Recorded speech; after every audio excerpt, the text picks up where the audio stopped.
Bonjour, dans cette vidéo, nous allons consulter un dossier et une demande de subvention qui a déjà été faite. Donc, je suis sur mon tableau de bord et ici, dans le détail de mes dossiers, j'ai les subventions qui ont été faites. Je vais prendre celles que que nous avons fait ensemble dans la vidéo numéro 1 de saisie de subvention. Donc, comment un dossier est présenté sur la nouvelle version FACÉ? Il est présenté de cette manière, c'est-à-dire vous avez en haut le numéro de dossier, ensuite le nom de votre AODE. Ici, vous aurez le numéro d'EJ, d'engagement juridique. Tant qu'il n'est pas créé, il y a marqué EJ en création. Et ici, vous avez le montant de votre subvention. En dessous, vous avez l'état de votre dossier. Donc, un dossier peut être ouvert, peut être clôturé par Chorus, peut être en anomalie et peut être expiré si votre date d'achèvement ici est dépassée. Ici, vous avez le montant des dépenses estimées lors de votre demande de subvention. Ici, vous aurez ensuite ici les détails de vos paiements, donc les montants versés une fois que les paiements sont versés, les montants demandés s'il y a une demande de paiement en cours, et le reste disponible sur votre enveloppe avec le pourcentage pendant 44 mois, c'est-à-dire le temps de votre jusqu'à l'échéance. Et ici, vous aurez le cadencement que vous avez saisi lors de votre demande de subvention. Ensuite, le dossier est fait de plusieurs onglets, donc l'onglet message sur lequel vous pourrez échanger sur ce dossier avec la MFER comme bon vous semble. Donc, pour l'instant, je ne vais pas vous montrer parce que la fonctionnalité n'est pas disponible, mais je ferai une vidéo de formation pour celle-ci aussi. Ensuite, vous avez ici la demande de subvention ou la demande de projet. Ici, vous aurez projet si c'est un projet.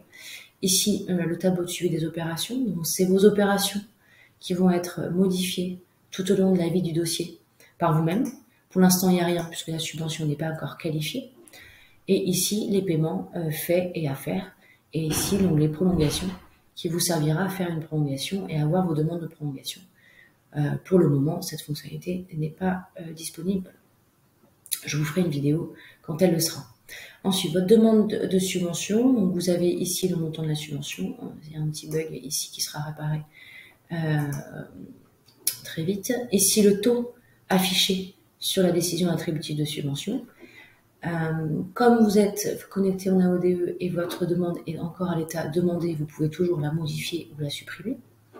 Ensuite, ici, vous avez, si vous cliquez sur le plus, le détail de vos opérations, de l'état prévisionnel initial, EPI, que vous avez saisi lors de votre demande de subvention. Cet EPI, cet état prévisionnel initial, est figé dans le marbre. Il ne bougera plus. Cet écran ne bougera plus. Vous pourrez, à l'instant T, aller voir quelles étaient les opérations saisies lors de votre demande de subvention à l'instant T.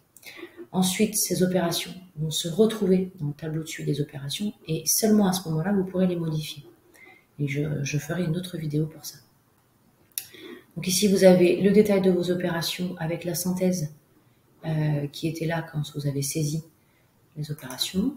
Et ici, la synthèse d'opérations de travaux. Rappelez-vous, on avait saisi ensemble une opération de travaux avec des hautes tensions et des basses tensions. Donc ici, on a le résumé. On a même la somme. Donc, vous avez la somme de tous les travaux haute tension, de toutes vos opérations de travaux. Si vous avez mis 10 opérations de travaux en haute tension, ici, vous aurez la somme, tous les réseaux linéaires aériens, de toutes vos opérations de travaux haute tension. Pardon. Et basse tension, pareil. Et ensuite, ici, vous avez le résumé. On va le fermer pour que ce soit plus clair pour vous. Vous avez le résumé de vos documents. Et dans les paiements, ici, j'ai aucun paiement, puisque c'est un nouveau dossier de 2023. Et ici, vous aurez les aides versées, donc les paiements antérieurs qui vous ont été versés.